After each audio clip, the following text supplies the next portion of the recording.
Hiya! Hi guys, back again. Same room as well. It's kind of grown on me doing the vlogs in this room. I used to do it in my bedroom for the first one, but I'm here again. I do move generally, but I come here to do these. So let's get started, shall we? So this week, I would like to talk about creativity. Now, creativity is something we all have, even if you don't do something creative in your life. Like, if you haven't got a creative job, say if you're not a filmmaker or an actor or a painter or stuff like that, everybody's creative. In fact, if you wiki the word creativity, it'll tell you that it's basically to create something from nothing. So in that sense, we're all creative. You know, builders are creative, carpenters are creative. Even mothers, you could say mothers and fathers are creative because they create life. Whew, that was cheesy, that. But this week I want to specifically hone in on this kind of creativity, you know, like the arts and stuff.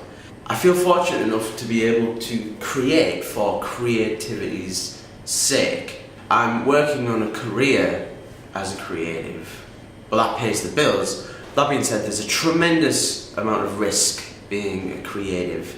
You spend your life creating something from nothing, whether it's a story, a television show, a painting, a song, or anything. What you got to remember about these things that you're creating is that the entire point of them existing is to make people happy or to entertain people. And people and their reaction are ultimately sort of the point. Now, I know not a lot of people in the world care to admit this, and I've only very recently come to terms with this fact, is that deep down, we're not completely against the idea of people liking us. Now, I don't know if I make any sense by saying that, but people need people, and it takes a while for people to admit that they need people. And creatives, like video bloggers or filmmakers or musicians, poets, painters, whatever, they have they may not seem it, but they have a greater need to be liked and to be viewed and to be exhibited over anyone else. I mean, this is me admitting it. I'm someone who, a lot of the stuff I do and a lot of the stuff that I get most of my compliments doing is heavily based on people enjoying what I'm doing.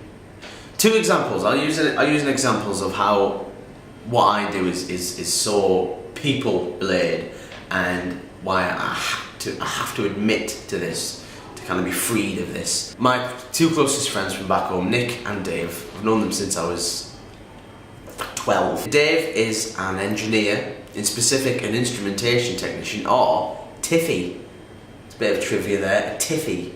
And my friend Nick is a physiotherapist. He's also a musician and earns quite a bit of money with a couple of bands. He's a great example because you have the physiotherapy where, I guess, people liking you and people liking what you do isn't exactly important. What's important is the person's well-being. He's fixing people, he's helping people. Dave, his job is more of, it's maintenance, it's to maintain things, it's to make sure things don't, it's disaster prevention. It's making sure everything is working right. At least that's the general idea. I'm not a massive expert on it, but it's a maintenance. He maintains things. And there's me, the filmmaker, where I make films, and the direct effect of what I do is people. If people don't like it, I don't do well. Nick is doing well if the person's condition has improved or has been made completely better, and Dave is successful, well, when he maintains the integrity of all the instruments in his plant.